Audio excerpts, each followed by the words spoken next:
What up, aging adults? Here we go with back pain explained.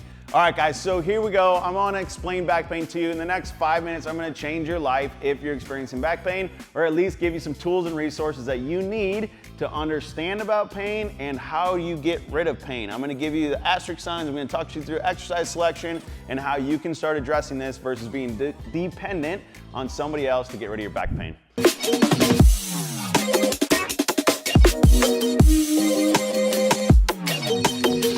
All right, couple key things that we need to understand about back pain. Number one, no two people's pain is the same experience, right? There's 9 different areas in the brain that have to do with emotions and logic and fear and muscles and all these different body experiences that are never gonna be identical from you to your brother or sister, from your brother or sister to your coworker, right? Even though the common denominator is back pain, everyone's experience with back pain is different. If somebody's traumatic with it versus somebody just woke up with it, right? It's a totally different experience of what the brain has processed to say, hey, you know what? I'm living in back pain. Okay, so everyone's pain is different, number one. Number two, tissues heal, guys. It's not like this injury from 10 years ago is still causing my back pain. The tissues by this point have officially healed. Your body is a magician when it comes to healing tissues. It knows that you're gonna get injured. It knows that it needs to recover the tissue and repair it so that you can keep doing your life, right? Like that's how we've evolved, is my tissues learn what to do, how to repair themselves, and now get back to doing what I want. The unfortunate part is some people never really do the rehab protocol that it takes. So instead their tissues heal up in this disorganized matrix like this, and they want to be pulling on each other like this. So now every time they pull on a disorganized tissue, oh, it's painful, it's painful, it's painful. Unfortunately, we have to work through some of that discomfort to be able to realign the tissues and stress them in a way that they're going to start to pull on each other and work with each other again. That gives us pain-free movement patterns. So if you've been experiencing pain for a long time, it's time to reach out. It's time to get started with some of this stuff, or stick around and I'll show you guys what to start doing so that you have control of your pain experience, okay? So number one, no two people have the same back pain experience. Number two, tissues heal. Number three, we gotta get rid of the yo-yo effect. So again, there's a way to progressively reload our body to get back to what we want versus, hey, you know what, let's rest. Okay, back pain's gone, let's go back to activity. Oh shit, I got back pain again. Okay, let's go back and rest again, right? I keep doing, we call it the yo-yo effect. It's like rest, feel better, activity, I hurt, rest, feel better, activity, I hurt. And we keep going over and over through this cycle. We have to get out of that cycle, and it might seem small at first, but maybe I'm just doing a couple small hip hinges, okay? The next day, I do a hip hinge with a 5-pound weight. Hey, the next day, I progressively keep building myself up back until I get to the level at which I need to, right? And we have to be okay doing that through a little bit of discomfort. Like I said, the healing process, we have to stress tissues to get them to adapt to what I want them to do, okay? That has to happen. Now, the guidance through that, go to a trusted professional, go talk, find all the YouTube videos you want. I don't care what it is, just start doing the actions that are gonna get you progressively back to this level versus rest, level, and you're gonna keep going through that yo-yo, okay? So those are a couple key things that you have to understand about back pain before we dive into how do we solve this, okay? Now there's 2 different approaches that people go through. One is the dependency model, and 2 is the independent model, right? The dependency model, this can be medication. If I'm dependent on a medication to get me relief, it is no good, okay? This could be going to a medical professional, a chiropractor, even a physical therapist, right? If all they do is put their hands on you and crack your back and send you home, not good, because every time that you have back pain, which you will have more back pain in your life, okay? If you have this experience and I have to go to this person, it's a dependency model. Now, every time I need back pain relief, I gotta go over here, right? The independent model of this is understanding what we're about to talk through and say, hey, how do I identify an asterisk sign? How do I go through mobility stuff? How do I do neuromotor control exercises to give me the power? So anytime my back starts getting stiff, anytime I wake up with back pain, anytime I have a back pain injury, I know the process of the recovery, so I can proactively start to get back to myself before back pain, right? Versus, oh God, what do I do? How do I do it? Who do I go see? How many visits do I need? How much money is it gonna cost? And I start thinking about all this care model over here. Instead, we can 99% of the time address it with an independent care model just by understanding some of this stuff. All right, so let's dive into some of this stuff that I'm talking about, okay? So an asterisk sign. You need some sort of movement pattern to say, hey, you know what? This is the amount of function I have, and this is the amount of discomfort I have. So a good example, just put your feet together. If you've got back pain, start bending forward.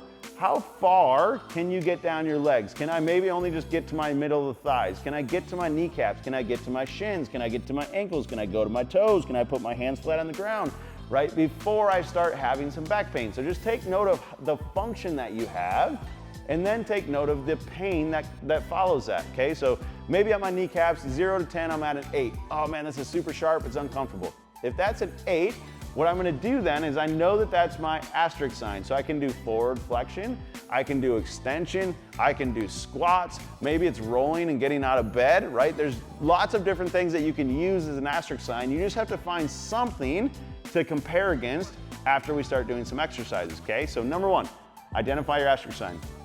The second approach is that we need to identify some exercises then. So I always start, there's 4 phases to building the house. 1, mobility. 2, neuromotor control, which means being able to turn on the right muscles at the right time. Anytime I have pain, muscle function gets all goofy, okay? If I punch you in the shoulder and say, raise your arm, you'll probably be able to get it up, but you're gonna look all goofy doing it because your muscles are compensating, trying to get you into that position because there's pain present. Anytime there's pain, muscle function gets altered. So I have to learn how to turn on the right muscles at the right time to do the right things.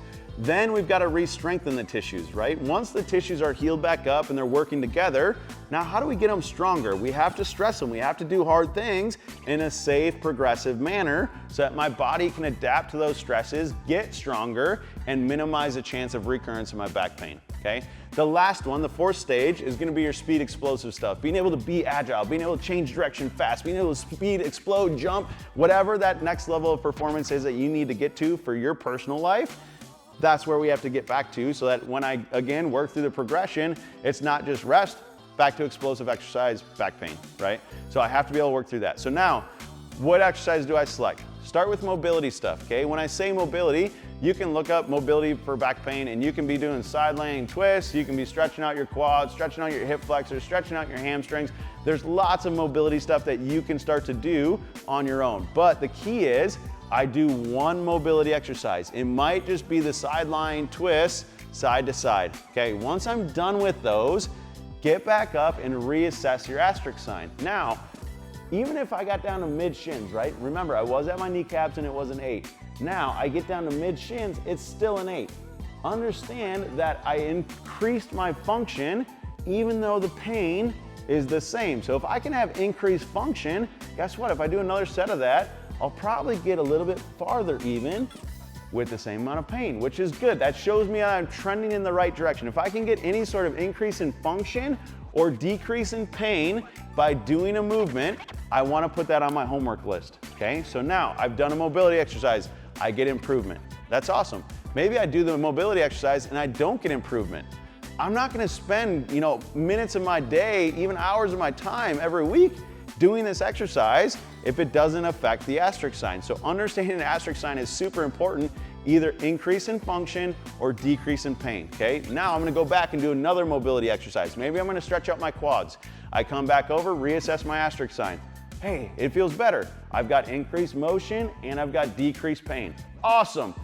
Maybe again I don't, maybe it didn't change it. Go try another mobility exercise, come back and put that on your homework list. So anytime I find a mobility exercise that improves it, I'm gonna double down on that as my homework plan, and I'm gonna do it 2 to 3 times a day, do all the reps, and just work my way through this until the tissues start to get their mobility back through those ranges.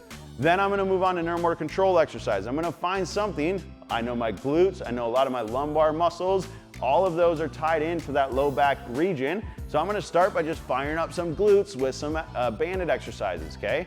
I come back after that one exercise, reassess my asterisk sign. You know what, by firing up my glutes, my back feels a heck of a lot better.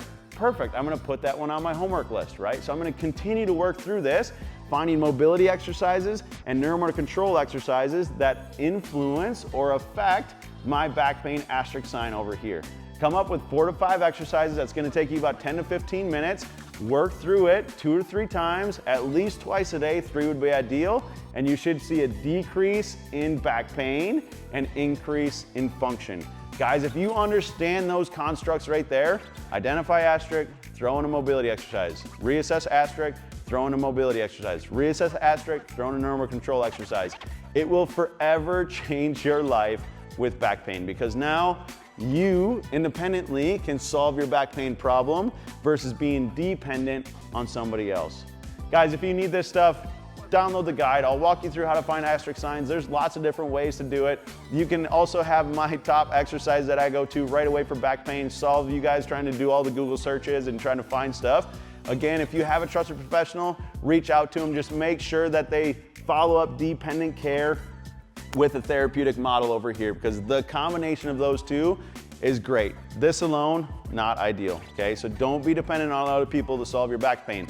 Understand this stuff, solve your back pain. If you guys need anything, reach out. Don't live your life in back pain. I'm here for you. We're here for you. Let's get after it. Download the guide. See you later. Peace.